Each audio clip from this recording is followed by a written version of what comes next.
My guest today is a woman whose life and work are a living transmission of transformation, embodiment, and soul-rooted leadership. She's a Family Constellations Practitioner, bespoke mentor, and facilitator of conscious leadership and change. With over 20 years of experience in the health, fitness, and wellness space, she weaves together a rich tapestry of modalities, including Hot Pilates, Yin Yoga, Bodywork, Reiki, Chinese medicine, and NLP, to guide others back to the truth of who they really are. From her roots in wellness coaching in women's sport to her current devotion to generational healing and systemic work, her presence is both grounded and mystical. She doesn't just teach embodiment.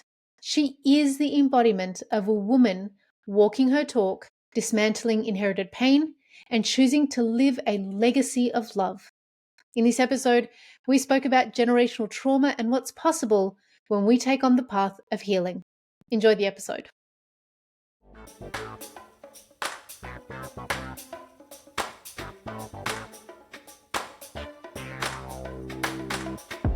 Hello, listeners. Thanks for joining another episode of the Skin I'm In podcast. I'm your host, Chanel, and this is a place where women can tune in to gain peace through clarity, purpose through inspiration, and the permission to be themselves through the stories of other women. If you're enjoying these episodes so far, click the like, share, and subscribe button so that more women like you can be positively impacted by the stories in this podcast.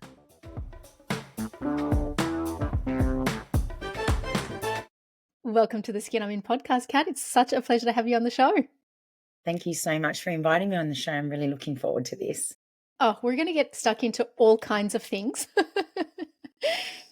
Where to start? So you work in, I'm going to call it the healing space, because there are so many things that you do that cause healing in others. So take me through where the journey to getting onto this path came for you. So, we had spoken offline. I know that there is some deep sadness and struggles in your life that you've experienced, and you found purpose and authenticity, which is so powerful. And now you help others to achieve that for themselves. Walk me through when you first realized that this is what you were meant to be doing. So I guess at the time I didn't realize that this was what I was meant to be doing. I just had these series of events that was really making me question my place in the world, my place in my family. I used to wake up. So I guess going through some big traumas young and not realizing until I was older they were actually really traumatic, and living with a really dysregulated nervous system. For me, the manifestation was in my body, which was I ended up 130 kilos at 19. But if you can imagine going through school, overweight back then isn't like what it is now. It was very, there wasn't a lot of people that were overweight. And I guess we see in society now just how much life has evolved and changed, not necessarily for the better, because we see a lot more of it. So I really stood out, I want to say. So, even being on this podcast, I associate being seen with deep trauma. Being seen for me was came with abandonment and deep rejection, but publicly. So it was very shaming and things like that. So I was the overweight girl that was everyone's friend, that was very happy and hid behind laughter and all of these things. And I remember distinctly waking up every morning in my bed at around, 18, 19, and I would literally wake up and go, I'm here again. I didn't want to wake up today. I don't want to be in this body. I don't want to walk this path. This is just way too hard. And I remember thinking it would just be easier not to exist. And including in my family, I felt like I just didn't have a place, and they would be better off if I didn't exist. And this was this belief that I carried, that I realize in therapy at the moment since very young. And I had really, through my work now, I realize I had really carried all this responsibility and burden, not just of my own. And then I remember this friend of mine, I literally went to the bottom of the barrel, moved out with this girl, and she was a lot older than me. And I remember this profound conversation, which was she was you think you're vulnerable if you lose weight, but you're actually more vulnerable the way you are now. What are you doing? And it was just like this moment. And my sister was living overseas, and my uncle said to me, if you lose 40 kilos before you go away, I'm going to give you $500. And back then, $500 was huge. But I just remember going on this body journey, we'll call it body transformation. Got to the end of those 6 months, lost 40 kilos, got on the plane, collected my $500, passed go, and continued on this journey of believing my value is in my physical appearance. Until I got to the end of this journey, looking at myself in the mirror going, nothing's changed.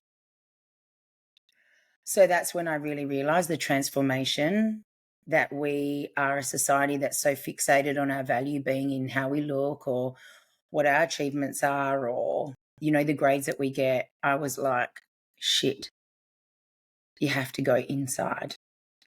This is so much deeper than that. So I started doing massage therapy, put my hands on people's body. I'd start hearing things and go, this is really weird. They would feel well, I would get sick. And I realized there was this transference later. Moved into the fitness industry, and slowly, life was really guiding me towards different things. This curiosity in me, I had this curiosity, and then I ended up being a fitness instructor. So from being completely obese to going the other way, but as my father said, he goes, it's actually not ironic. As a child, you were completely in sport, dancing, highly athletic. And another thing, what it realized is with trauma or with a belief about yourself, you really stop playing. You stop being who you are. And with shame comes hiding all aspects of your identity. And when I say identity, is your expression in the world. And slowly, it was one modality after the other. Reiki, all these different things. I then, ended up getting married. That's a whole other story. And realizing that it was such a soul contract of wanting to belong to my family, because one thing in my Italian family was if you were single, you were less valuable. If you had a partner, all of a sudden you got all this love and attention. And I was like, I want me some of that, because I didn't have that my whole life. And looking back at my wedding video, I'm like, wow, I was really desperate. But the real catalyst for me was I was told I would never have children. And I remember this one day going, if that's my journey, I'm just going to accept it. And I was lucky enough, it makes me really emotional. I was lucky enough that life at some point, through acupuncture and aligning my body, I was fortunate enough to find out I was pregnant at 10 weeks. So I had no idea that I was pregnant. And I was pregnant with my first daughter, Scarlett, who will be 17 this year. And her birth catalyzed me into this space of, you need to deal with your shit. I just had this knowing, your shit is going to become her stuff, like your mum and dad's stuff became your stuff. So I went on this seeking, right? And through Family Constellations, as you know what I do now, realizing that even this ultra spiritual journey I went on was also looking for something else. So NLP came in, Reiki, Bodywork, and then this shaman that I met one day said to me, why did you stop putting your hands on people's bodies? And I was like, oh, I would get sick. She said, no, you just stop listening. Go do it again. Put your hands on people. Listen, because it's who you are in the world. And so I got goosebumps all over. So I started, and I would put my hands on people, and then after I would say, would you like to know? And I would literally recite to them their life experience. And they would be crying, I would be crying, because I'd like, how do I know this? And it was both scary, Chanel, and this arrival of, okay, this is who you are in the world. And then slowly things just started to unravel for me through more lessons, more pain. And then finding this, I started working with people very intuitively and reading the body. I did Chinese medicine studies when Scarlett was 3. I did 10 units of Chinese medicine at university level. And it all started to come together. And then I found Family Constellations, or I will say Family Constellations found me. And with Tiziano Squerzo, as you know, and I remember listening to this Italian man going, I need to see this person, and he's like my next puzzle to my life. I just knew this. And then next thing I know, I'm going to Sydney. Next thing I'm like, I'm going to work with this man. And it just all unfolded. And I realized at one point, there is no chance meeting that he's Italian. He really brought me back to my roots. And where I realized collectively, my entire journey brought me to this place where I was avoiding who I was. And I was trying to be everyone but me. And one of my favorite sayings is, maybe life isn't about becoming anything, and maybe it's about unbecoming who you think you're supposed to be. And it really led me, Chanel, to, okay, I got to go back to my family here. They have the answers. I have to go and I have to figure out my place within this. And now I get to show up every day doing this phenomenal work and making an impact in life from this journey that I thought was the worst thing. The one thing I will say is I would go through every single part if it meant I arrived where I am in this podcast with you.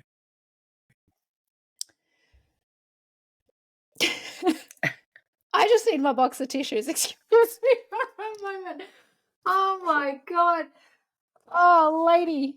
I can't even deal with any of that. I was just like, I feel so much of what you were saying. I was overweight as a kid. Not overweight, but I was a lot heavier than the other girls, and I grew up on the northern beaches of Sydney.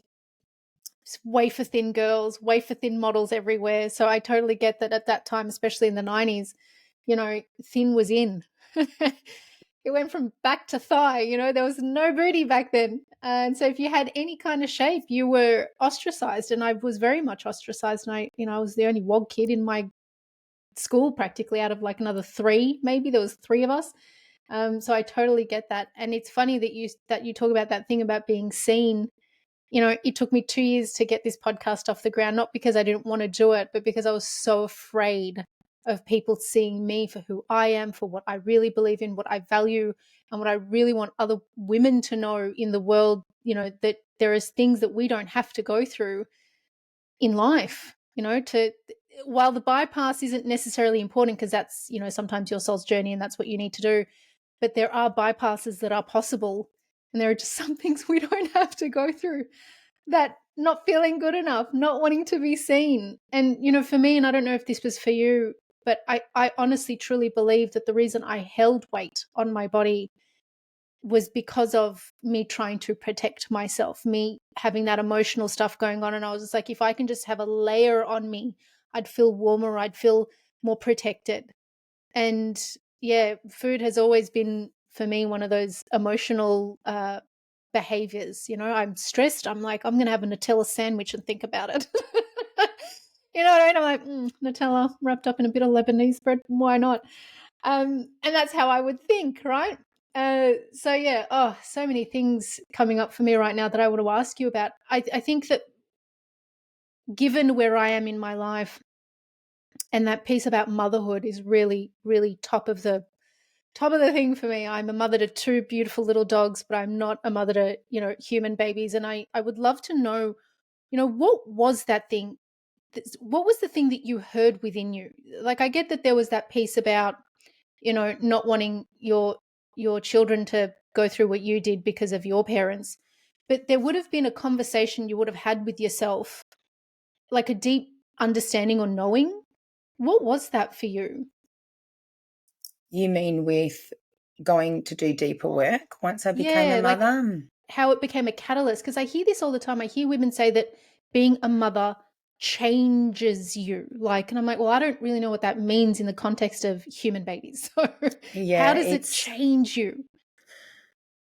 I knew very early on. I remember saying to my husband uh, at the time, now ex-husband, she doesn't belong to us.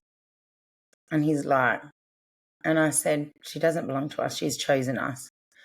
And my only desire for her is that she's confident in the world, that she wants me but doesn't need me, if that makes sense. So, but equally, I remember looking at her once on the change table, and I remember all these things had started coming forward after she was born about my own childhood.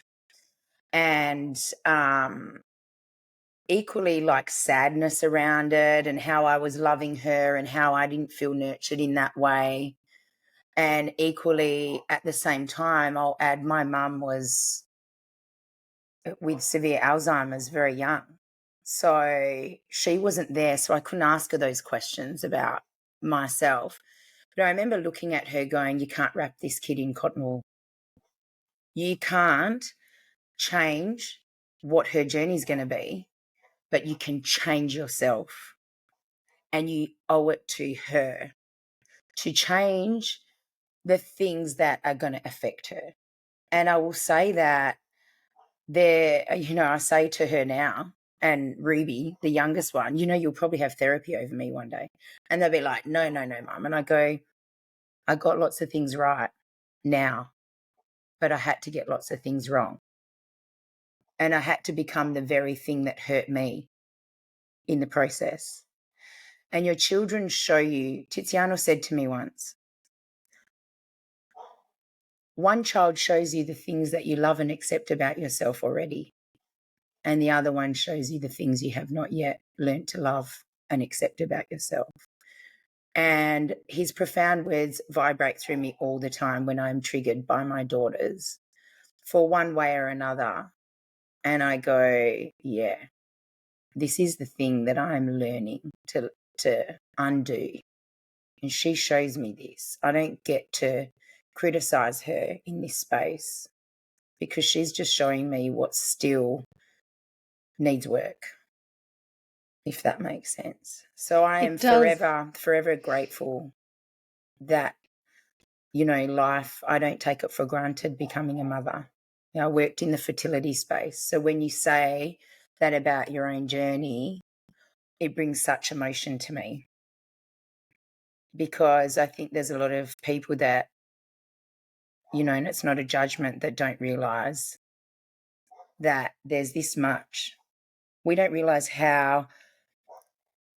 what a miracle it really is, because the window is this big, but we're a society that thinks we have this much time and this much of a miracle, but it really isn't. And it's not something you take lightly either. No, and one of the things that I appreciate most about what you're saying is that piece around, we're sold a lie that there's all this time and we should chase careers and something outside of ourselves. It's that for me it was always that piece, and I kept looking around even as a teenager and in my 20s, even in my early 30s. I'm like, something is not right about this whole looking outside of ourselves for fulfillment. I'd always been a looking within for fulfillment, and that was literally squashed out of me very early. But I always knew, and I think I just stopped talking about it out loud because I was like, it's clearly not accepted. And so I thought that there must be something wrong with me, right? And so when I look back on all the times that I was sold a lie about how I should focus on my career and I should focus on buying a house, especially in Australia. When I moved overseas, buying a house was not important to people. Owning property here is like, it means you're somebody. And like you, it's funny. And my dad is a wonderful human being in his own right, but I did not feel seen by him until I got married. And that was 2 years ago. Suddenly he calls and texts me. I'm like, where did this come from? I didn't change. I just got married. And so, that whole value of a woman is only seen as long as there is something giving it value. It's not that we exist with value. It's something gives us value. And I'm so tired of that conversation. I'm so tired of feeling like I shouldn't exist, or I can only exist if. I can only be valuable if. I can only be a mother if. And funnily enough, last year, I miscarried last year. I think we had this conversation. So I miscarried at 10 weeks. And that experience for me, I had already been doing a lot of deep, very deep trauma shadow releasing work.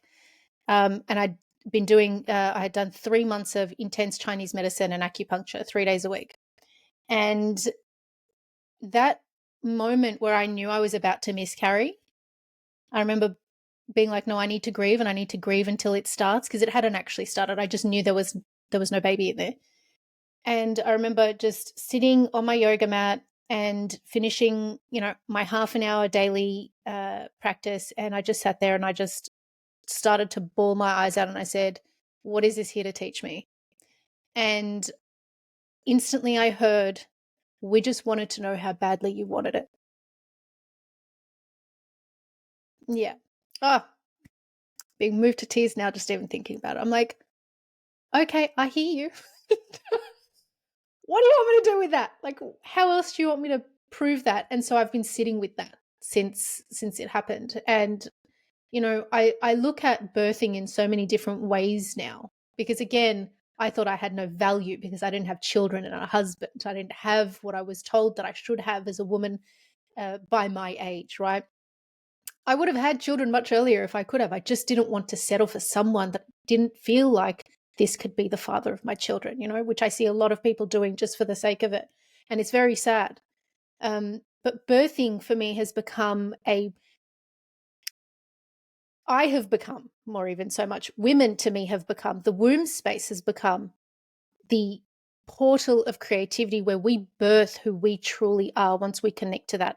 I was so disconnected from my womb space until that happened. And I was just like, holy crap, I don't know who I was as a child, or at least I've suppressed her so much that why would I bring a child into this world when I had so much going on about my mum, right? Who she was as a mother. I never want my child to feel the way that I felt as a child. All right, so after a few tech issues, we're going to have to jump back into this wildly deep conversation that we were having about my miscarriage and how I think women are portals of creativity. Like, someone doesn't want us to have this conversation, clearly. But basically, after that, I thought to myself, I want to dive deeper into my own trauma work. I want to know what's going on. I think that the reason why this soul has chosen to either leave me, whether there was one or not, whoever it was that said to me, we just want to see how badly you wanted it.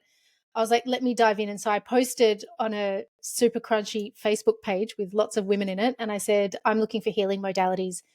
Who has worked with whatever and that's, been successful? And that's when someone posted Tiziano. And I went down a real watching rabbit hole. I'm crying. I'm like, I already knew that I had a mother wound, but I didn't realize I had a father wound. I was like, shit, I still have a father wound. So let's talk about family constellations and what happens during that. So hit me with all the things. Oh, family constellations I love that you called it a rabbit hole, because it really is a rabbit hole, and it is a modality that at the time when I found it, like you, went like real after real, going, this is the work I already do, but this is structure, which is really interesting because structure in family constellations represents your father. So a little bit like you, I was like, I know I have a mother wound. They're like, that's very apparent.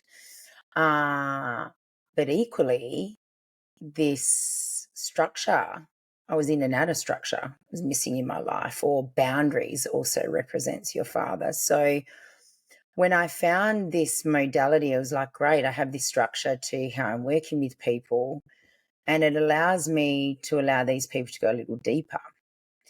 And someone actually asked me the other day, what's the difference between talk therapy and this modality? And I said, well, I think everything has a place. But in my experience as a constellation therapist or practitioner, so many of my clients were coming to me wanting me to confirm that how they feel is accurate. And I've been there. And if, Chanel, you were my therapist and you didn't tell me what I wanted to hear at the time in correlation to the events that I was experiencing, well, it was your fault. And so I was just going to go to another therapist and they were going to tell me, or I was going to go to another spiritual modality and I was going to be able to figure it out. And family constellations is this quantum field and morphogenic field, as you know, that whether we like it or not, doesn't tell us or show us things as we want to see them. It is just is. It will unravel and literally before your eyes, or if it's one-on-one in the space online, behind your eyes. And when you go to the language of your unique soul within your system, will really show you your life as it is. And it can be extremely confronting, but it is a real gentle approach of where you're able to really go, oh, there's a reason that I had a miscarriage. There's a reason I have a mother wound. There's something that is, Bert Hellinger says, life is always trying to reunite what has been separated. And as you know, we are all connected. So like right now we're having this conversation and there's aspects that I am completely intuitively tuning into your quantum and you're with me. And that is why we're able to have this conversational flow. But equally, there was a reason that we also found each other because this is the time. And I really do believe that. And family constellations, we bring what's hidden to the surface and we're able to look at things from a different perspective of what is revealed. And as you've experienced with, I know you've had work with Tiziano, is you get to have some compassion where there's been anger, or you get to know that anger is actually disguised as a forward movement. And so if you can take that anger, it propels you forward in life, as opposed to harboring that anger. Anger is an invitation to go, hey, where do you need to move forward? What are you refusing?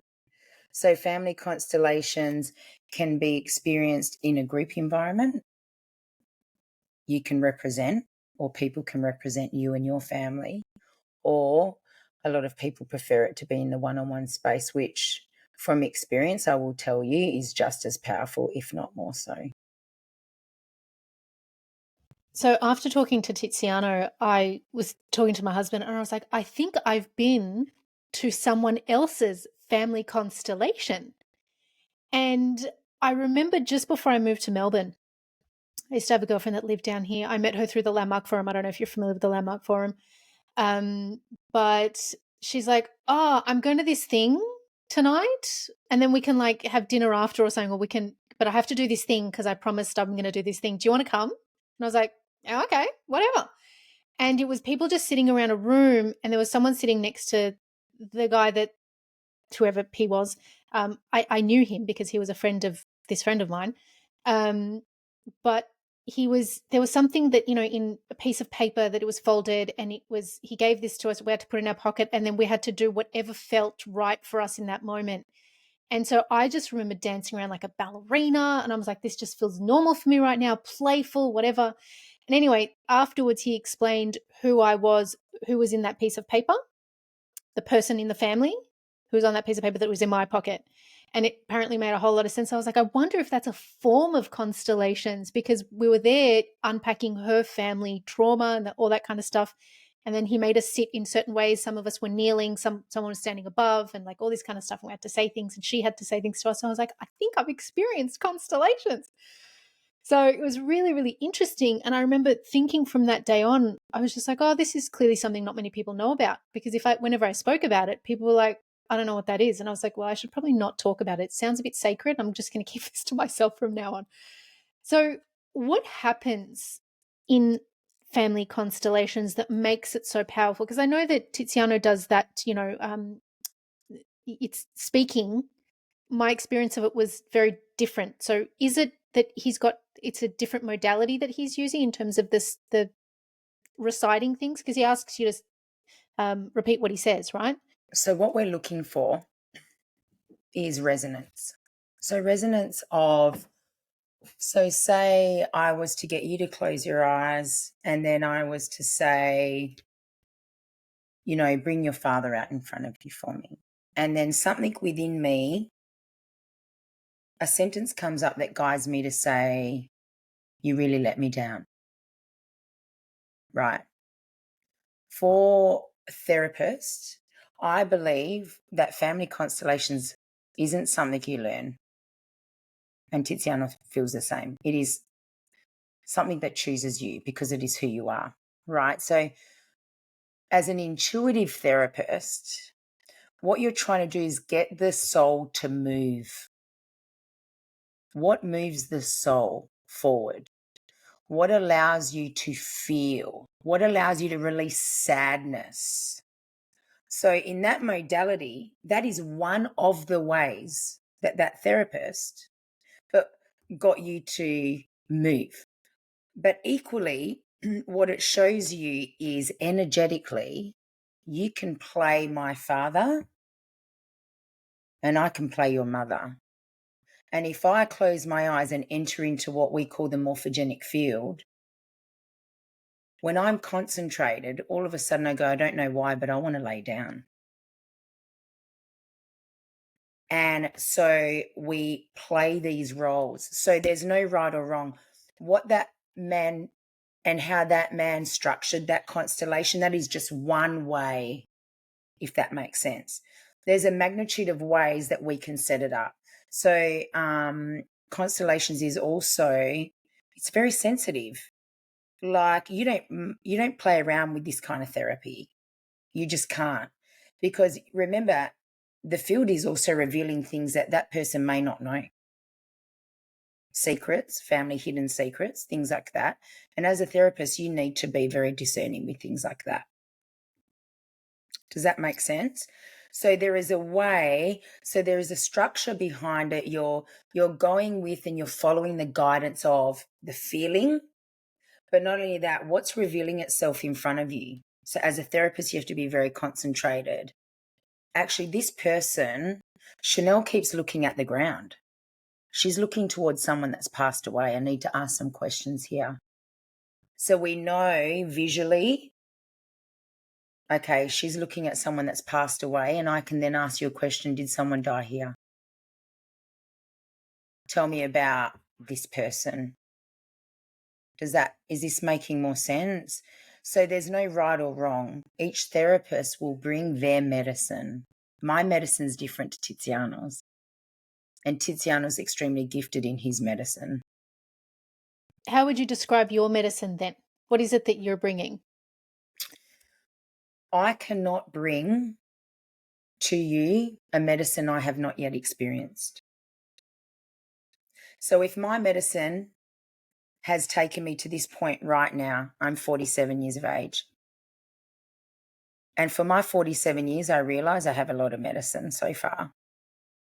And I could tell you in the last 6 months to 12 months, my medicine has increased in a significant way, and my life is expressing that. And my clients. The clients I get now in comparison to the clients I got 5 years ago, completely different. Because who I was 5 years ago could not hold much of a container. Make sense? Clients that come now for me are ones that are really needing to embrace their femininity and who they are as a woman. Whereas 5 years ago, my goodness, There is no way I would have been able to hold container for women or equally be drawn to work with women, because I was very much in my masculine energy. I was very much in the influence in constellations with my father. I was so distant from my mother. And I know that this is feeling something for you. It's funny that you're saying that because I'm literally sitting here going, do we share the same life or and then I'm like, these must be common behaviors. Like so many people must have mother and father wounds. So what are you seeing that's, what are the patterns that you're seeing with behaviors that you're seeing that are being passed down through the generations in the work that you're doing? So we say that when we're born, so we're obviously born from our mother. So we're in our mother's influence extremely. And with family constellations, what we see with different exercises that we do is we call it imprinted with paternal and maternal lines, obviously at conception. There's actual now data that DNA, we literally feel things and we are cellularly linked to ancestors before us. So it's not just woo-woo, it's science-based as well. So there's some logic in it and feeling, I like to call it. So you think about it, when you're born in your mum, like you're in your mum's womb, you're sharing her nervous system, you're sharing already. What we see in constellations is I'm already taking on my mother's insecurities, her beliefs. I already want to be responsible for her because I can feel her sadness. I am born, depending on my soul's journey, is very different to my sister's journey and is very different to my brother's. We could actually say we are like having different parents because our experiences of our parents are very different, because my soul's journey has such a different purpose in this lifetime. I've really learnt that. So you're seeing a lot of women. So we're born into our mother's influence, and the seamless flow of a soul is we're born into our mother's influence. She's closer to death because as women, we have a hard life. Just the fact we can give birth means we're closer to dying, because we can die giving birth. We don't really think and really grasp the concept of that anymore. Whereas years ago, there was no intervention. Women just died giving birth. Systemically, once that happens, the journey of a soul moves to the father. So the girl moves to the father. We move away from that, right? And then for a female, puberty, if it's effortless and there's no what we call interruption with our mother, which, let's face it, if you're as lucky as me and you being brought up in a European background and immigration, that's a whole other story. That ain't going to happen. There's that much interruption with our mother. It's not funny. So daddy's girl, hearing that, we stay a little bit longer, too long, that we're in a masculine influence. And these days, men generally stay in their mother's influence. So we're talking about this masculinity and femininity right now a lot. It's like you kind of get tired of it because it's really, you're staying in the influence too long, depending on your experiences in that system. So for me, because of my experiences in life, I felt safer in my father's influence. I didn't know how to move. And it was only through constellations that I was able to go, I'm rejecting the parts of me that are my mother. I can't move into that feminine space because I'm quite literally rejecting myself. I'm rejecting my femininity. I'm rejecting my body. So these are the kind of dynamics you're seeing a lot at the moment. How many times you speak to women and they go, oh, my partner just won't step up. or men that don't have good relationships with their fathers. But we're so busy blaming our parents instead of becoming curious of what am I carrying from them, but not even them, behind them, their parents. What's my job here? It's really interesting you say that, because I feel like this conversation comes up a lot about, men not stepping up. I find that I hear so much about this feminine and masculine energy stuff that it's becoming really tiring. And only recently did I realize that I don't have to fully embody goddess vibes to be in my feminine energy. But I thought that that's what it meant. And I think when I, saw Tiziano talking about, father wounds and stuff like that, I'm like, oh my God, it's because I've literally been the doer. People come to me to fix things. I get shit done. I move things forward. I remove bottlenecks. Like, this is my job. This is who I am. I'm like, you want something done? You come to me. I'm not the person you whinge to. I'm the person you come to when you're ready for change. And so I have spearheaded that my whole life and not appreciated. Well, I felt bad about it, right? I'm like, oh, I'm so in my masculine. How do I become feminine and surrender?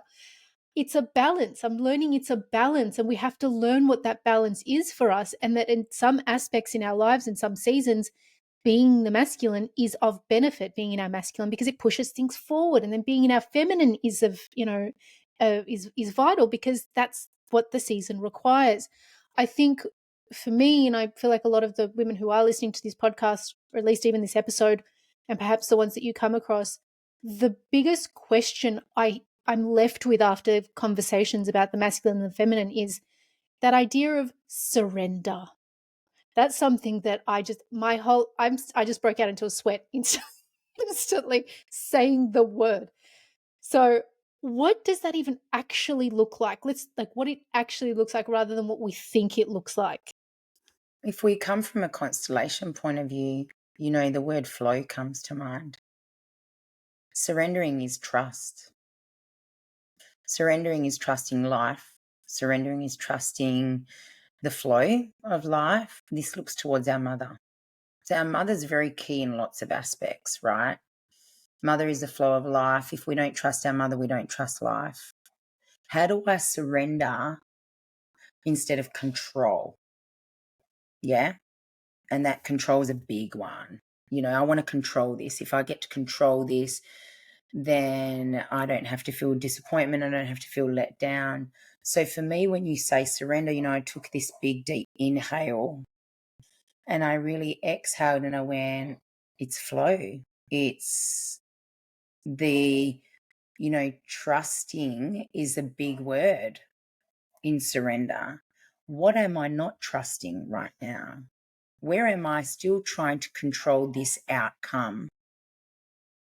Where can I lean in a little bit here to this curiosity of what am I not flowing? Because, we're really good at saying, oh, I'm so in my feminine. And it's funny you say that. When you said that before, like, I think I have to be this goddess, all I look at is the movement of everyone started taking their clothes off on the internet and started to dance and touch themselves. And then all of a sudden it's like, yeah, you got it down packed. And it's like, where's embodiment?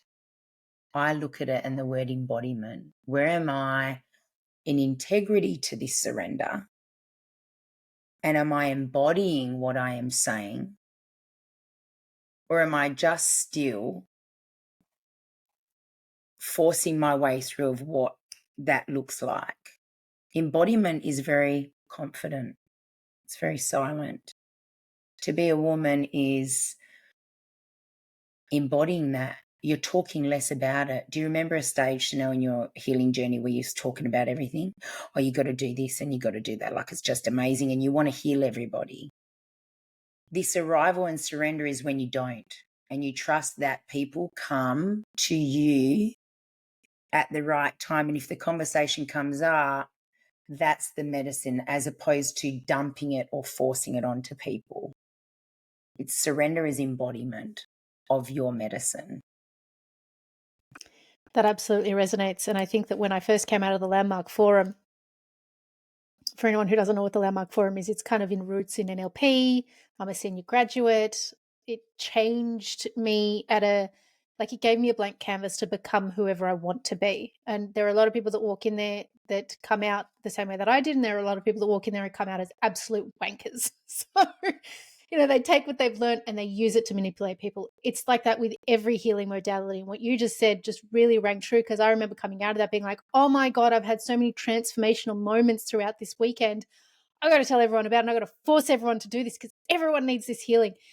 And it took me a really long time to learn. And then COVID happened, right? Because there was that other piece about the segregation of people who are choosing to participate in the medical trials, let's say, and those who were not.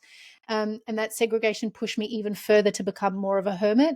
And that meant that I really had to analyze who I was being and why people were so repelled by my healing. And it's not the fact that I'm healing, it's the fact that I'm trying to make everyone else do that to make my life easier. That was the thing that I had to realize. I was like, I'm not doing this for them. I'm doing it because if they go do their healing, we can be back to who we were, or it'll make my life easier because I wouldn't be coming up with so many walls. And now I realize just how important it is for them to be whoever they are. It's none of my business. And I've just got to do my, embody it for myself, do that healing for myself, because this is now about me. It used to be about being a good wife and being a great sister and a good daughter. And I'm like, no, this is about me being on my soul's journey. This is about me embodying healing so that people can see what's possible, not so that they can make a change. But I think that part of my healing journey and why I've delved so deeply is to prove to myself it's possible more than anybody else. It's interesting. The word that comes to me there is when we're on that journey and we're going, if they heal, then it makes my life easier. We can go another step. And I would say at that point in time, you were really looking for your value. So when we are looking for our value, and let me tell you, everyone looks for their value, and our value is our Father. He gives us our value. We look outside for our value. And if I can do this, I'm valuable. And when you were raised in families where you were like, if you look like this, you're valuable. If you've got a partner, you're valuable. If this, so we never realize, or then, we become addicted to the next course, the next spirituality thing, the next degree, the next bit of paper. And all they sing to me systemically is, I don't know where my value lies. I have this partner, and if he loves me, then I'm valuable. If he chooses me, I'm valuable. And there's this real slap in the face where you go, wow, I'm really dependent on everything outside of myself for this value. Even as a therapist for years, and I can own it, I was getting value from my clients. I wasn't embodied. I needed it. And it's equally as a mother, no shame in saying this aha moment when I went, I needed my daughter's love more than I had to give her because I hadn't taken from my system yet. I needed love, right? I hadn't taken from back here yet, which is the key. If I can take and accept back here, I can go forward in life. But if I still keep looking back there going, that's not quite good enough what you gave me, I'm only giving half to my children. So now, and if the listeners, and one thing I can say to you is, you don't actually have to go that far. You just have to be willing to roll your eyeballs back and go inside where you have this abundance of value. But the child in you and the unresolved system goes, well, that wasn't good enough for me. So we're doing this and there's three fingers pointing back, and I love that saying, and we're like, you. And I've done this a lot in my relationships because my child wounds were running my relationships. And if I closed my eyes, my partners were probably my dad. And I was like, value me, show me that I'm good enough, right? And value is a really big thing. When we're trying to push someone else on a healing journey, it is because when we help others, or when in our life being brought up, we were giving, even if we didn't want to, crossing our own boundaries with our families. guess what? Even if it was for a moment, we were of value. So we learn to be the people pleasers. We learn to seek outside. But from that grows this anger that we talk about, that we see a lot in systemic therapy. And, you know, people come and go, I'm just so angry. I'm angry at my mum. No, really, who are you angry at? You know, you're angry at yourself. But under the anger, which I want to tap into with a client, and they are, you know, it makes me like so excited when I can go make them cry. It sounds cruel, but under anger is deep sadness. I want to show you you're of value. I want to hold that space for people to go, even these behaviors and patterns, guess what? 95% of what's happening in your life isn't in your control anyway. What an amazing thing to surrender into. I talk about anger a lot. And funnily enough, I say often, and I did, for a really long time, I was like, I was born angry. Like I was always angry, always as a child, as a teenager, as an adult. I'm just angry. And it's not necessarily that I'm angry at anyone. And I've just always been like, oh, I get it from my grandma, right? Because my mum's mum, woo, the anger, the resentment, wow. But I couldn't see her for her pain until, a few years ago, where I started doing the really deep stuff. And she's had a really hard life. But I often feel like I've got this anger and I don't know where it's from and I don't know how to release it. And any time that I've tried to, whoever I'm working with, like my grandma keeps coming up. And so I'm like, I clearly have got something there that I know that I need to work with. But then what do you do when that anger gets to a point of like resentment? Because when you just, because I feel like I'm pretty good at letting it out. I feel my feels. I'm not one of those people that suppress my emotions, not in an unhealthy way, but I'm a very good communicator. I've become a very good communicator thanks to the Landmark Forum. But what happens to us when we do hold that anger in? Because I know that a lot of people do, and it festers. So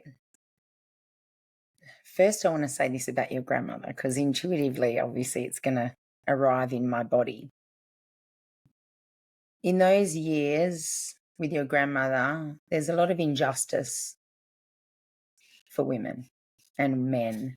You know, war, things like that. Men weren't present. They had to be men and women. And resentment grows in that, and there's injustice. And you're very loyal to your grandmother. So you're bringing that forward so that that separation can be healed. You know, that you can feel that anger in her. It's like, did you have those moments where you're like, I don't even know why I'm angry, but I just have this anger? And you start to have shame around it. You're like, what is it? And this is what we find in systemic therapy. It's like, wow, this anger's even a loyalty. Because I can really relate. You know, grandparents were left behind. Husbands went to war. They had kids. They didn't even know if they were coming back. And not only that, the injustice for women was you just expected, right? There was a lot of, and we're seeing it in generations now, the absence of men and women being in the male female roles, and then how that's translated to us and then our children if we don't have the courage. But with anger, there's a bad rap with anger. Anger's so bad. You shouldn't be angry. Or if you grew up in an environment, if you showed emotion and it was anger, don't do that. You swallow that anger and it can almost, people become disassociated. So then we have a society where, oh, I never get angry. And it's like, but what's the worst side of that? You don't even act like you feel. You become, it's called apathy. And you go, this person's got no feelings. And it's like, no, it's just too much in there. If we really, I think Family Constellations does this really well, is if we allow people to tap into that anger, and we, as you say, Tiziana has these phrases and I do as well, and you say a phrase, we transform the anger into the real emotion, which is sadness, and the anger dissipates. And when you talk about resentment, my question always to the person is, who are you angry at? And most of the time, if you take ownership, is yourself, because you have self-betrayed for moments of what you're seeking that you're not willing or you don't have yet to give to yourself from another.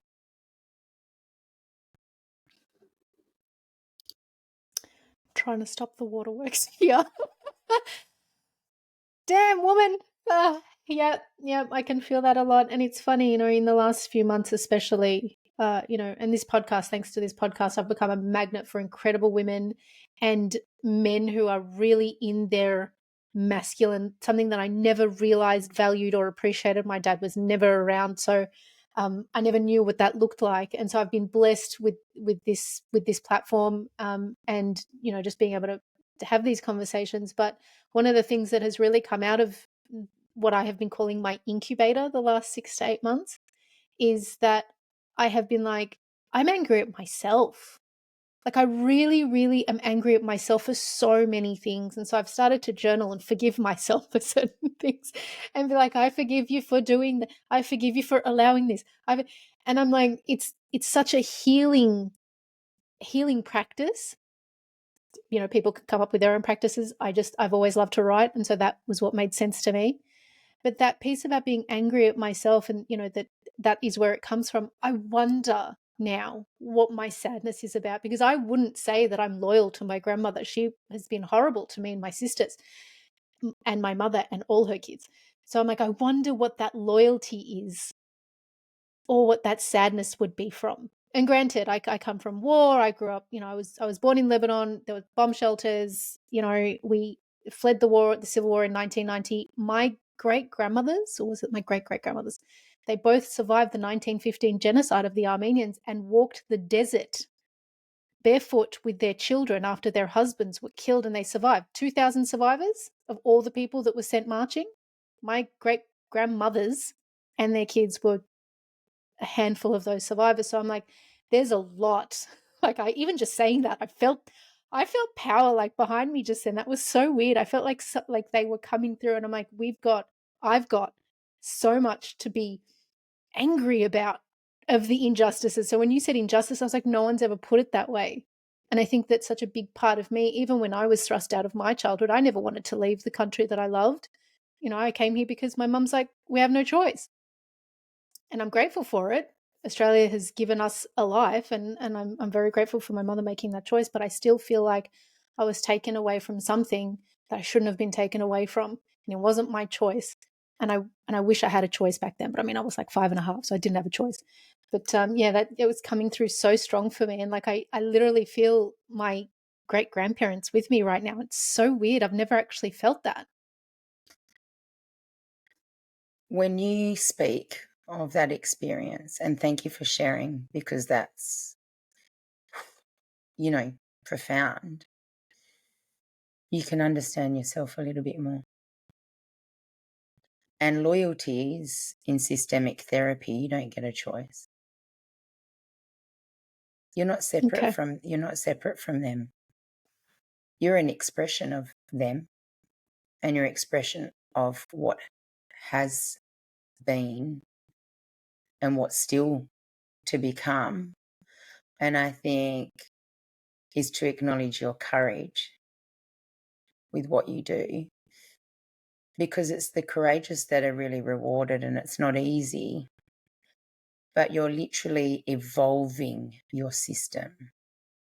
Have you ever heard, like everyone says, the black sheep of the family? There was always one that has come into this lifetime to evolve the system. The harder the system, the more intricate and the system, the greater the purpose and the journey. And your great grandparents, it's interesting what you say. Oh, it's interesting you talk about my grandmother. She was awful, da da da da da. In family constellations, I say to you, but what happened to her? And what word came to me when you were speaking was survivor. And when I look at you, I say, You're a survivor too of many things. And you did have to leave your roots. Well, you never really leave your roots. You start to understand that. But what it is understanding that. It's interesting what you said. Oh, I just felt really powerful then, and I felt them with me. This is what systemic therapy is about. When we feel alone, we don't feel like we can do much in life. But when we really take it all, surviving the war, find peace in the chaos, and we get to remove these patterns and behaviors, but able to look at them from a bird's eye view, I say, let's look at from here. You're too involved. Yeah? Let's look at it as it is. You may tell me you've got a money problem. I tell you it's a mother problem, but it's a money problem. No, I'm going to tell you as it is, and it's showing me this is about your mum. So let's just go there. But when you can really go, how lucky am I that I'm a part of this system? Look at the sacrifices they made. We're so busy in our life trying to find, how did you stuff me up? This is why I'm like this, instead of going, I've got to do this. I've got to betray my system in a way and do things differently from acceptance and love and take them with me because of the sacrifices they've made.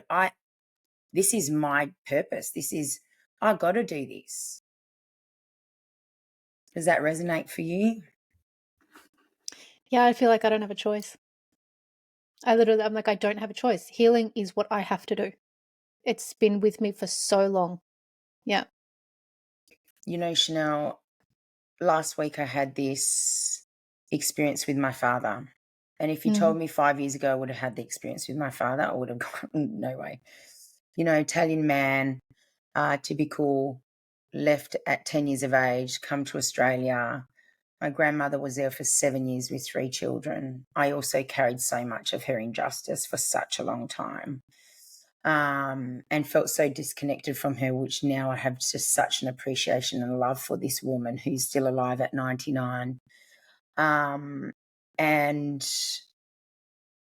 he didn't see his father for 7 years. And we had this conversation, and I opened up to him about my healing journey at the moment. And I call it my expansion. Like, I'm literally expanding at such a rapid rate right now because life is like, you have to be seen. Your journey's too big not to share it. This is your purpose and you just need to get on with it. And so I was with my own therapist, and I finally shared with him that experience of I wanted to die. And I was brutalized every day and bullied every day. And every day I thought I can't survive another day of this, of feeling so insignificant in the world. And they were so busy. They were a typical Italian family, like providing, working. And if you did share an emotion, they were so insulted by it. They wanted to change it. It was so confronting because they hadn't had the experience where sharing emotions was a normal thing. So my experience of sharing how I felt resulted in abandonment and rejection. And I think so many people listening can appreciate and have experienced that. And when I was sharing this with him, and I was ugly crying, going, I didn't want to live. And I've realized that as a 47-year-old woman, as a woman, I actually believed this whole time I wasn't lovable unless I. And all of a sudden there was this silence, and I could hear him sobbing. And my little Catherine went into this, it's my fault again. Oh my God, I've made my dad cry.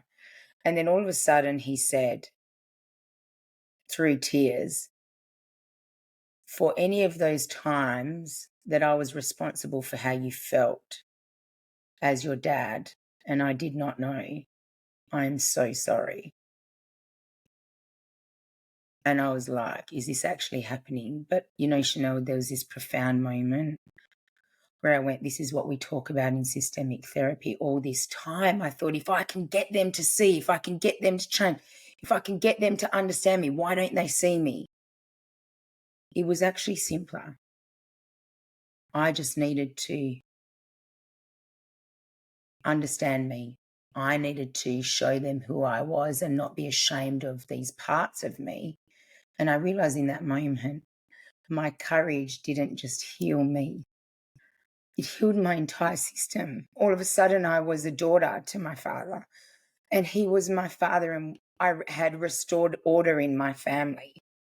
This disorder that had followed me my entire life, where I kept my father at arm's length, and I was saying, hey, I am your daughter and I really need you to be my dad right now. Would you show up for me? And in that moment, because I was not the petulant child saying you're wrong, he was there and he showed up for me. And it was because of this courage that anyone listening, I really go, if you're hanging on the edge, it's so much closer than you think.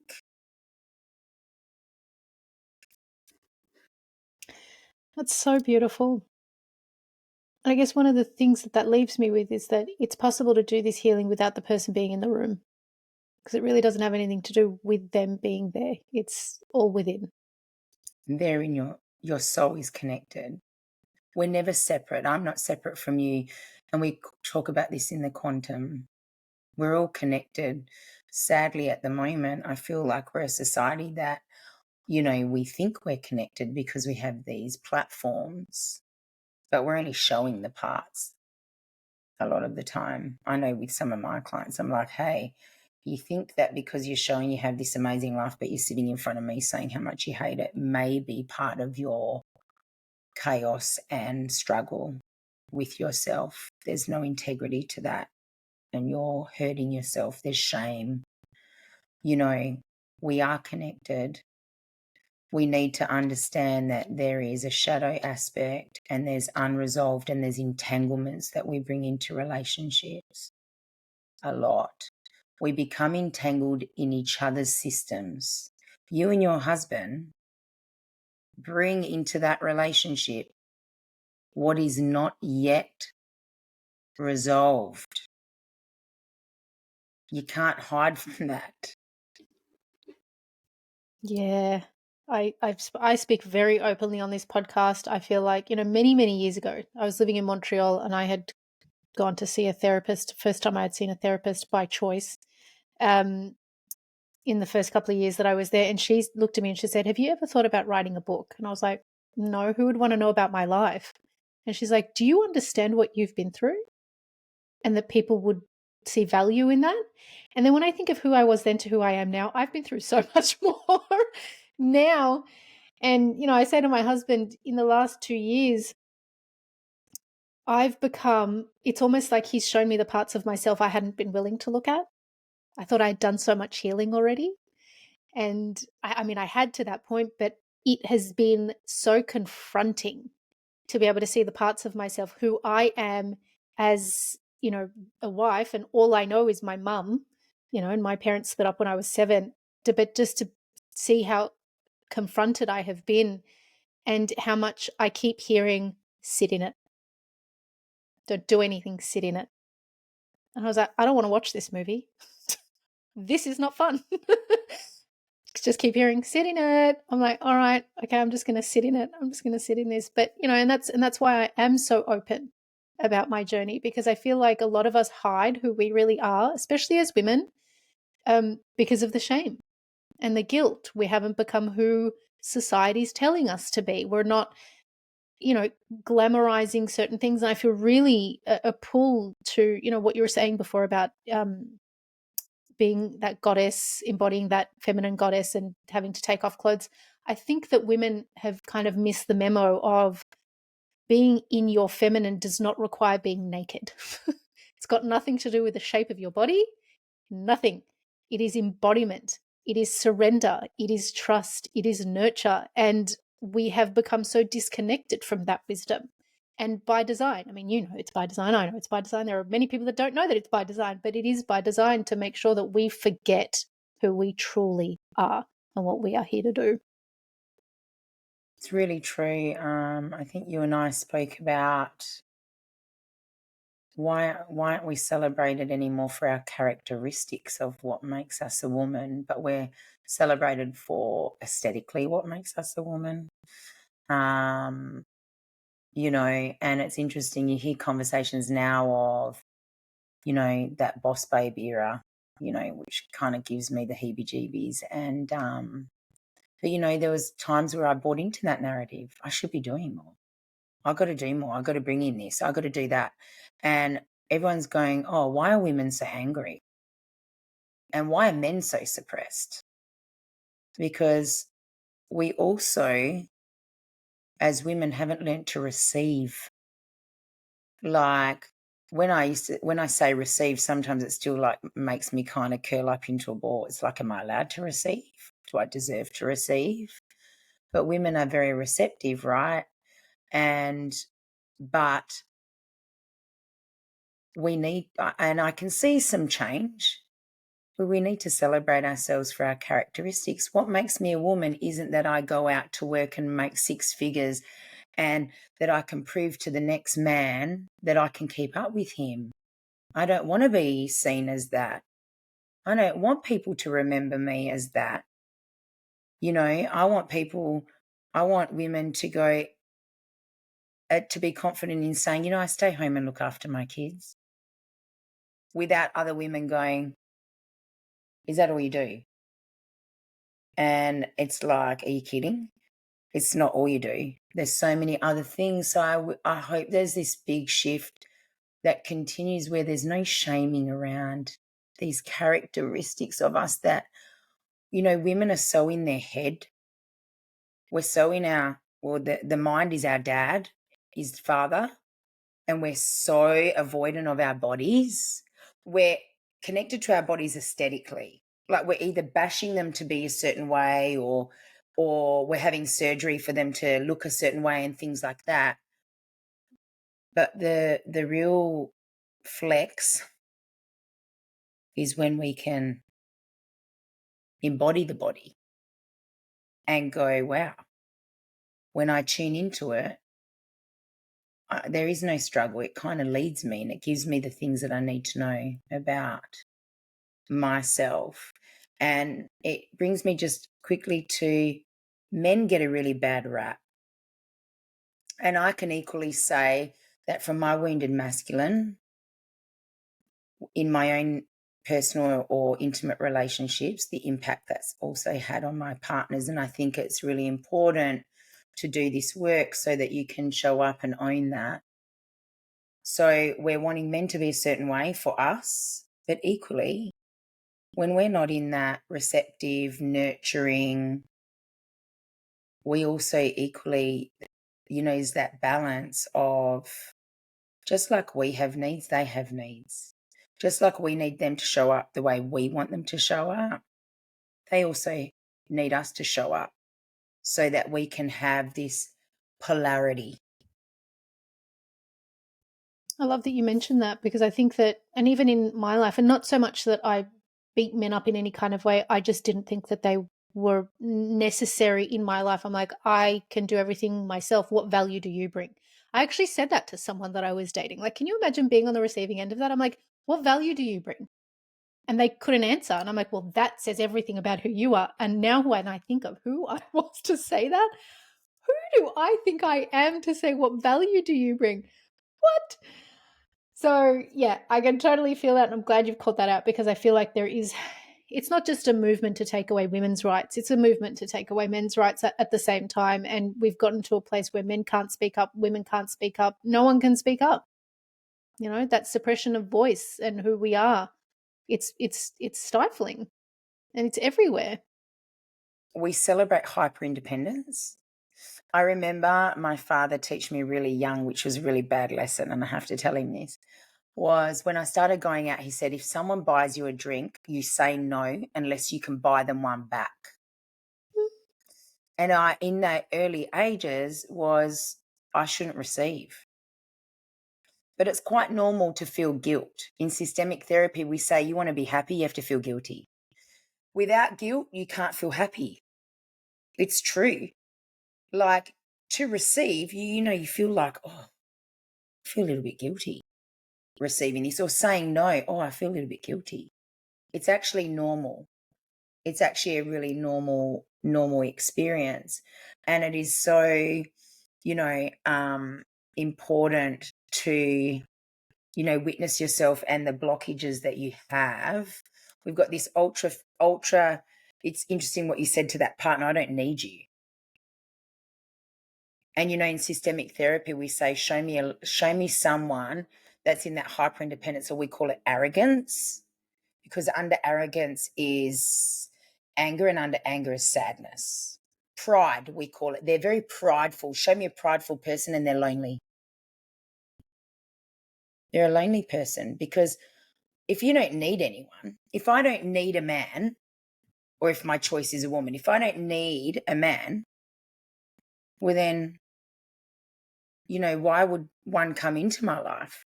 And it's equally like a man needs things that a woman has, and we need things that a man has, or, masculine qualities, feminine qualities.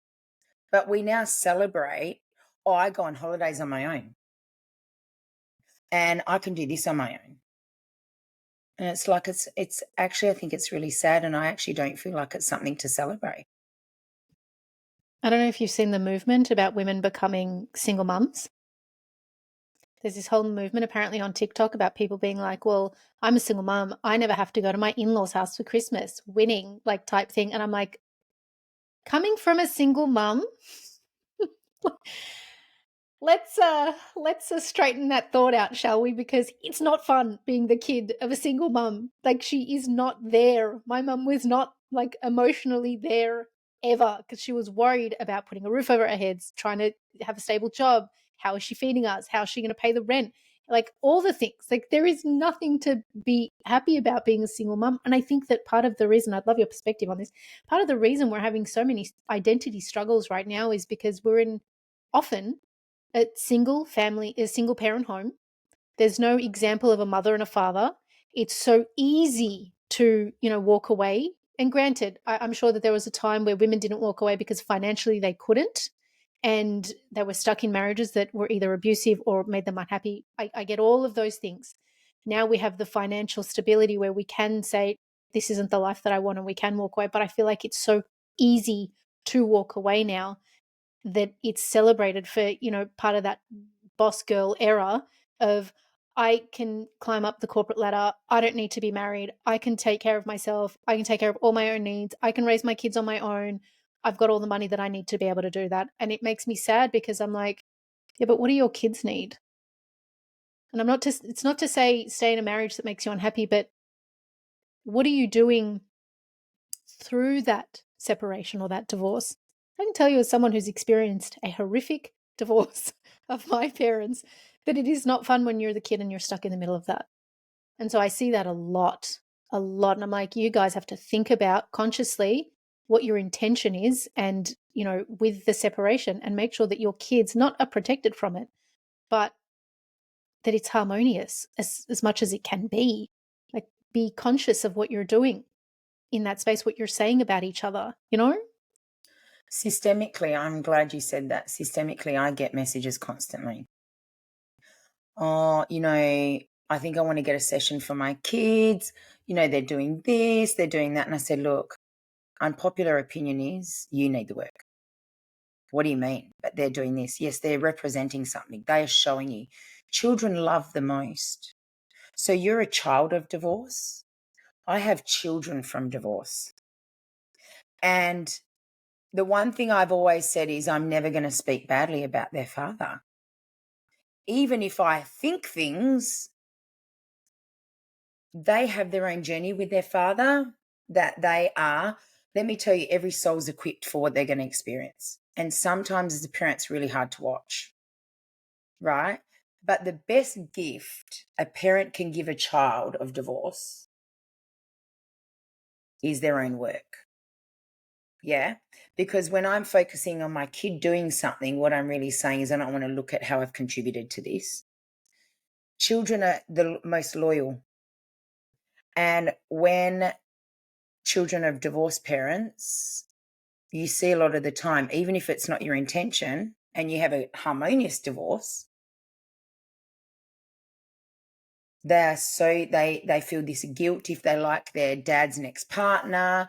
They feel loyal to their mother because they've watched her struggle financially, all these things.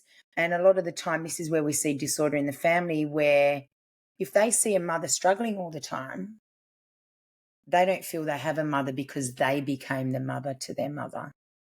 And I feel that really resonates for you. Amen, sister. Yep, I have carried her my whole life. I felt duty to carry her. And I said that to Tiziano in our episode. I was like, I felt like it was my duty to make sure that, she's protected, she's safe, she's financially okay, like everything. And I'm like, I can't keep living my life for her. I've got to let her go in that sense. And I went to see a kinesiologist and she's like, she has to carry herself. You need to, like, I only see 2 feet when she was doing whatever she was doing. She's like, you need to see 4, you're carrying her and you need to stop carrying her. And I was just like, how do I stop carrying her? How? I've seen her struggle. Like, so that's been one of my biggest things. And I really the more I talk about this stuff, the more people I talk to about healing.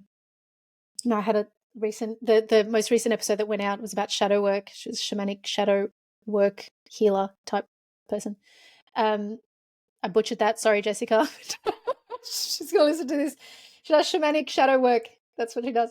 But it's that piece of that the unresolved parts of me that I hid, that I suppressed so that I didn't look weak or emotional, because that was one of the things. I don't know if that came up for you and your family, but it was like, to express means that you're weak. And so me, who is expressive, who embodies emotion, I'm like, I feel them, I sit with them, I love them, I love my emotions. And I was told that that's not the way, that you can't survive in this world if that's who you are. And so, that's one of the things that I'd always come up with. But, it's very much a thing of, I now look at my parents and I'm like, wow, I've got probably a lot of forgiving to do. Not that I blame them for anything myself, but clearly there's a part of my, family conscious something that I still have not forgiven them for. And so that really sits with me. Every time you talk about a father, by the way, or even might refer to my dad, my body shakes. I'm like, this was never a thing. It's always when I talk about my mum, my body shakes, but not my dad. And so now that started, I'm like, here we go. Another layer, so many layers. And to me, this work is so important because it means that, I get to be the person in the family that, breaks the cycle. And I used to think that wasn't a good thing. I used to think that was a burden, and I'm like, no, that's what I'm here for, and I'm up for it. I'm going to be on the court. I'm going to be, this is what I'm here for, and it's what I'm going to do. So that's why this healing work means so much to me. Why does this work mean so much to you? I just want to tell you, in systemic therapy, we don't forgive. That's a relief. Yeah. we accept what is. To forgive our parents, we're saying, I'm better than you. So Can you elaborate on that? Yeah. So when we go, I forgive you for what you did to me, it's almost like I stand above you because I know that what you did wasn't, okay. So what we say is, I accept things as they are. I accept you as you are. Does that make sense? Absolutely. And I will say this, when you pity someone, especially a parent, you weaken them as an individual. So you're saying, I feel sorry for you. You weaken them instead of leaving them with dignity and their destiny. Our parents are bigger than us, wiser, older. They also chose their journey. They can survive. It's the child in us that saw them struggle, and the identity that we took from looking after them that is really hard to let go of. Who am I without doing that? Oh, wow, I have to go on my journey. I have to figure that out. I don't know if I want to do that. So sorry, can you repeat the question? No, that's fine, because I was asking, why is this work so important to you? Why does it mean so much to you? I have these 2 magnificent daughters that chose me as their mother. And I also know I lost my mum 5 years ago, over 5 years ago. And I also know that this work is who I am here to be. And it is, how do you say, it's effortless to be this. It's effortless to do this work because I am not trying to be someone that I'm not. When I am just being me, this work is so important to witness people go from, in one session, this hatred towards their mother, this like, she did this to me, I can't trust her. And then for them to come back and go, me and my mum are going traveling together. And I have so much more acceptance of her. And this is just the best relationship I've ever had. I want to be able to lead from that profound integrity. And I want to make an impact in this lifetime that for my children's lifetime and their children,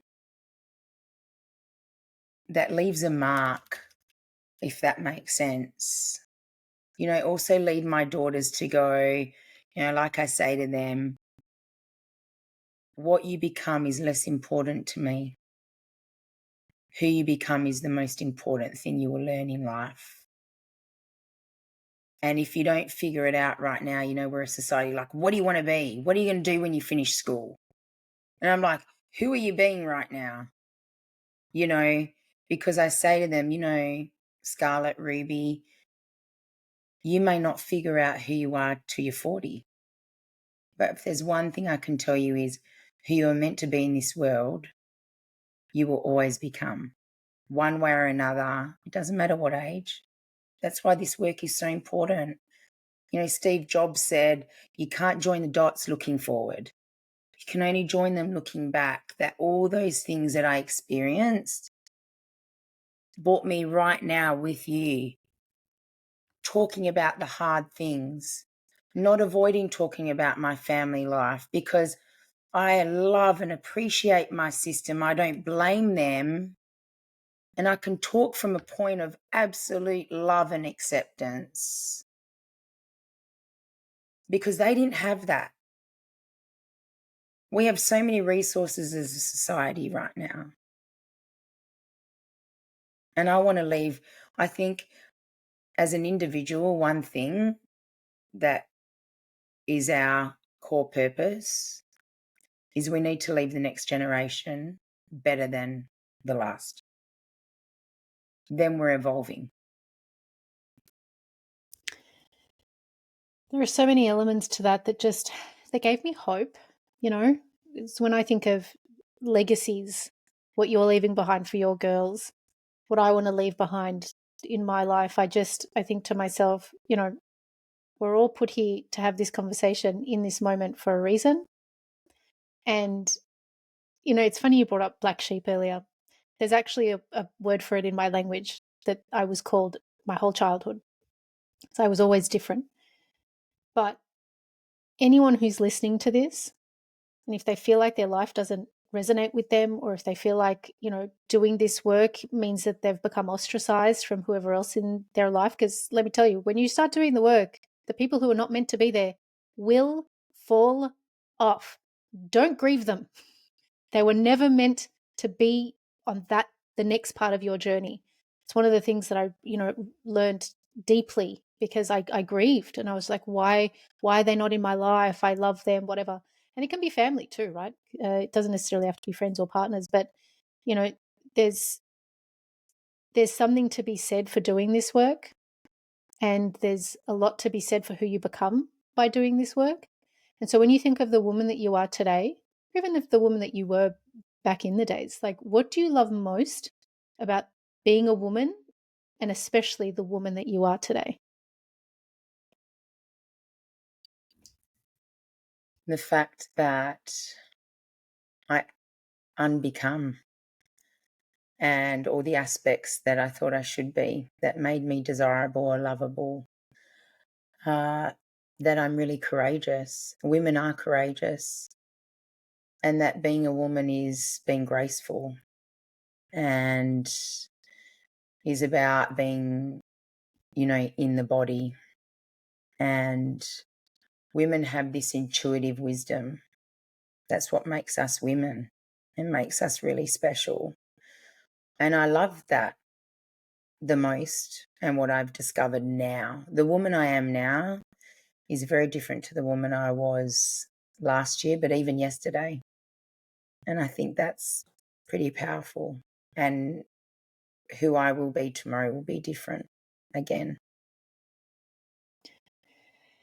Kat, you and I could talk for hours. Like, we could talk about this stuff for hours. Oh, thank you so much for this conversation. Please tell the listeners where they can find you and how they can work with you.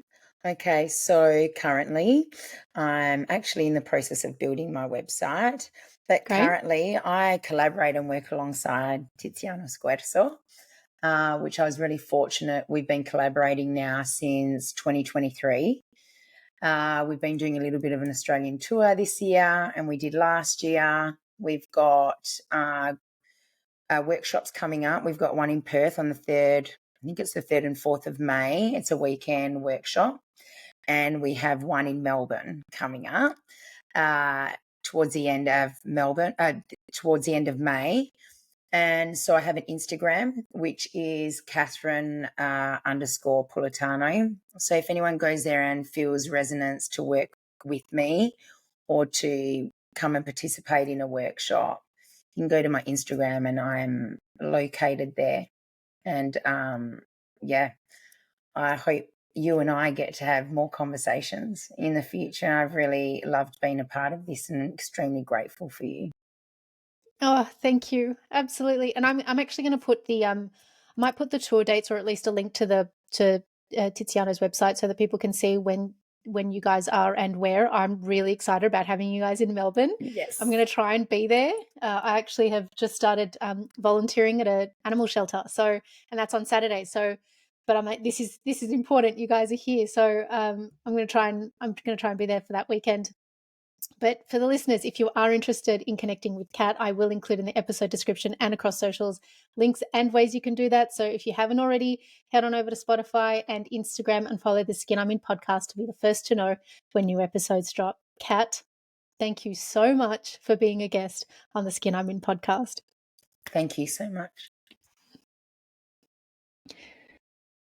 When I first began my healing journey, someone gave me a piece of advice that stuck with me like it was etched into my soul. They told me to find someone who is already embodying what I want for myself. Watch them, learn from them, connect with them, let their presence remind you of what's possible.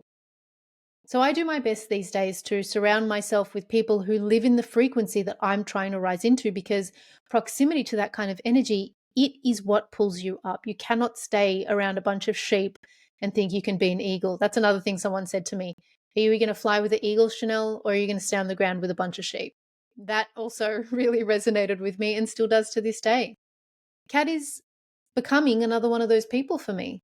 She has walked through her fire, not just once, but many times. And instead of letting it consume her, she's learned how to tend to the burn wounds. And she now teaches others to do the same. That kind of wisdom, guys, that's earned. It's not taught. And I have deep respect for anyone who turns their pain into a path for others to follow. I'm at a place in my own evolution where I truly feel like no fire could burn down the sacred home I've built within myself. That inner sanctuary is becoming fireproof. It's built on truth and trust and years of doing the damn work. And I feel in my bones that Kat has reached that same sacred ground. If you're listening and thinking, I'm not there yet, let me tell you something. You will get there. And your body already knows. But sometimes our mind, actually all the time, all the time, our mind gets in the way of our evolution. So it's really important not to skip the hard parts, but walk through them with courage, with grace, and support yourself. Have your own back, guys. That's so important. Family constellation works keeps orbiting back into my life lately like a quiet whisper that's turning into a roar. I'm going to be honest, it's getting really loud right now. And after recording this episode with Kat, I know in my gut that there's more excavation and deep ancestral reckoning I need to do, especially around my grandmother. After we wrapped the episode up and kept talking offline, something unexpected happened. Kat gently explored my constellation and I really felt my energy shift. My body gave me answers that I hadn't consciously asked. The emotion was visceral. The insight, undeniable. I never realized the impact my grandmother had on me or that I was loyal to her through my family consciousness. This episode is more than a conversation. I really, truly believe it's an invitation to look back, not to dwell, but to understand where we come from and why we do what we do, to trace the patterns that you didn't realize were never yours to begin with, to witness the pain you've inherited, not out of blame, but out of a deep soul level curiosity. What am I still carrying that isn't mine? I keep asking myself that, and I'm like, wow, there's a lot that I'm still carrying that's not mine. So this is an invitation to move forward, but this time lighter, with clarity, with reverence, because when we heal backwards through our lineage, we don't just liberate ourselves, we liberate generations. We create new blueprints for those who come after us. This truly is sacred work, work that requires us to sit in the discomfort of what's been buried and gently ask it to speak. And in that process, we don't just find healing, we find wholeness. So if something stirs in you as you listen, please lean in, follow that stirring. It might be your ancestors calling you home. It might be your own voice finally rising to the surface and saying, you know what? I'm ready. With gratitude and grace, have a wonderful day.